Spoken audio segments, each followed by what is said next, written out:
back a century ago. And for there, the best person to ask is Emmanuel Saez, also on the 6th floor, whose work on this has been sufficiently influential to get him denounced by name by the Wall Street Journal. And Emmanuel tends to have a whole bunch of theories, and I don't think he'd want to bet the farm on any one of them right now. Safe to say that a whole bunch of things seem to be going on. The two biggest things to me seem to first be somewhat of a winner-take-all, economy. That it used to be that there would be, 200,000 book reading groups in America. And no one would get paid for leading one, except maybe that other people would bring the cookies when they would meet once a week or once every 2 weeks to talk about a book. Now there's Oprah. And Oprah not just shakes the publishing industry, but Oprah pulls down something north of $50 million a year to shake the publishing industry. And indeed, Oprah does this job extraordinarily well. If you want someone to run a book group and coffee circle, Oprah Winfrey is uniquely talented, as shown by the fact that so many of us would rather kind of hang out watching her on the TV rather than go down to Starbucks and hang out with the people we meet there or with our friends who are much less interesting. But still, that produces an extraordinary peak of the income distribution. Second thing appears to be a more general shift in social norms. That it used to be that paying your CEO an absolutely stratospheric salary was a good way to get a strike started, and to get your workers saying, hey, if you're paying him that much, why don't you just fire him, split up his salary among the rest of us, and we'll do without a boss. But I want to wait to hear what Emmanuel says and give him another 2 years to work before I think more about income distribution. Okay, and a second 15-minute digression. This means we're going to have to talk fast to try to get through what I want to get through before the midterm. I went back and I looked at what I was saying back in the fall of 2008, as the Federal Reserve was busily cutting interest rates in its last swing down to zero, to desperately try to keep long-term real risky interest rates from rising as much. And back then I said we are in substantial trouble. Right? The collapse of the housing bubble had triggered a mortgage finance crisis that had then snowballed into a general financial crisis due to the lack of adequate risk controls and to excessive leverage in major banks that had then produced a flight to safety, a collapse in demand for risky assets, which meant that businesses couldn't borrow to invest, build capacity, or even conduct their existing operations at the current scale, and that would, if unchecked, produce the worst economic downturn since the Great Depression itself. And I did back then say that normal stabilizing monetary policy could not help us anymore, that the standard policy moves had been used to the full by the end of 2008. Nevertheless, back in 2008, I was very confident we were going to get out of this with only minor damage. If you told me that the unemployment rate would be above 9% at the end of 2010, I'd have said no. If you told me it was likely to be above 7.5% at the end of 2012, I'd have said no. Right? That's not going to happen. That we know how to deal with situations like this. And indeed, we ought to have been able to do something about it. Right? That is, the financial shock that set the downturn in motion. It really was remarkably small. It is true that we got irrationally exuberant about the demand for housing and the trajectory of housing prices. And it is true that we built 5 million extra houses in places where people really don't want to live that much. We built them in the swamps of Florida, in the desert between Los Angeles and Albuquerque. And I don't know about you, but when I get, say, east of San Dimas, I start to get metaphysically thirsty and thinking I have to run back to at least an aqueduct or something, or I'm going to die because there's just no water there. And we simply should not have built those houses, right? That the cost of their construction was, to a first approximation, covered entirely by the mortgage debt the purchasers took on. No one put on any money down for those houses. And on an average one of those 5 million houses, the purchaser took out $100,000 in mortgage debt that simply was never going to be repaid. The buyer couldn't afford it. The house was not worth it. Which means that at the end of 2007, there were $500 billion of financial losses to be allocated. That somebody's bonds and derivatives and assets were going to be worth $500 billion less than people had thought. But we economists had a whole bunch of discussions around this toward the end of 2007 and the start of 2008.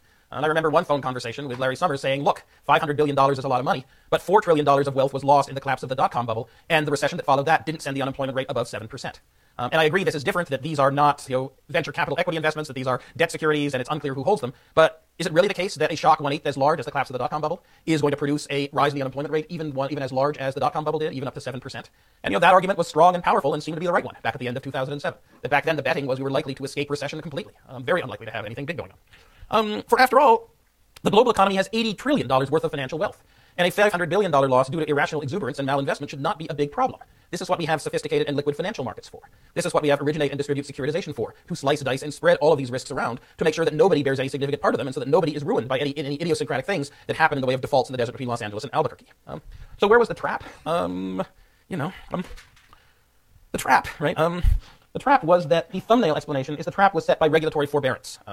That is that the decision in the 1980s and the 1990s to step back from regulating financial markets on the grounds that financiers had their fortunes at risk and they knew their business better than regulators did.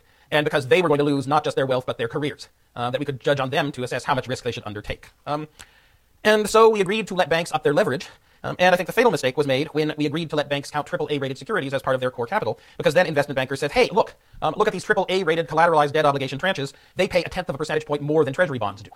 We can hold them as Tier 1 capital according to the Basel financial requirements. That's free money. That makes us an extra 0.1% per year on our entire safe reserve portfolio. We got to take advantage of this. And yet they never turned around and asked their own issue departments, just what have you and your peers at other banks been persuading the rating agencies to rate as AAA these days?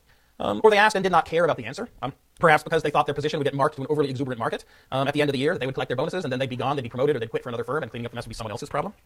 So when the $500 billion loss hit, it hit the capital of highly leveraged financial institutions and transformed all the liabilities of America's banks from safe, secure, and liquid high-quality assets to unsafe, insecure, and illiquid low-quality assets. And so whenever anything was offered on the market, it raised the natural question of why are you trying to sell this? What is wrong with it? What don't we know about this security that makes it worth less than you want me to buy it for? Because if it were worth more than what you want me to buy it for, you certainly wouldn't be selling it to me, would you? And this triggered an enormous flight to quality.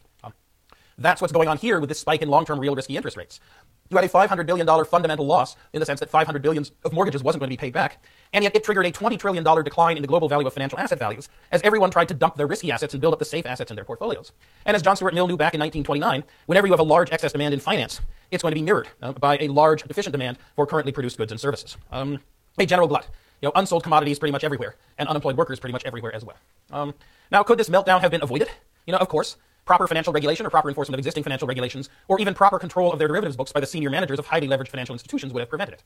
If you have financial institutions that are too big to fail, then you need to regulate them so not only so that they don't fail, but so that they are never perceived to be in danger of failing. If you aren't going to regulate them, then you shouldn't have institutions that are too big to fail. And if the originate and distribute securitization model had actually been followed, if the banks had sold off all the mortgage-backed securities they created instead of keeping a bunch of them on their own portfolios, well then the $500 billion in losses would have spread out over the entire globe. It would have not threatened the integrity of any piece of the financial system. It would have been like the collapse of the dot-com bubble, where a bunch of rich people get a bloody nose, but there are no large systemic consequences for the economy as a whole. But even after you failed to do the regulatory job, and even after banks' top management have failed to do the risk control job, we really didn't have to get here.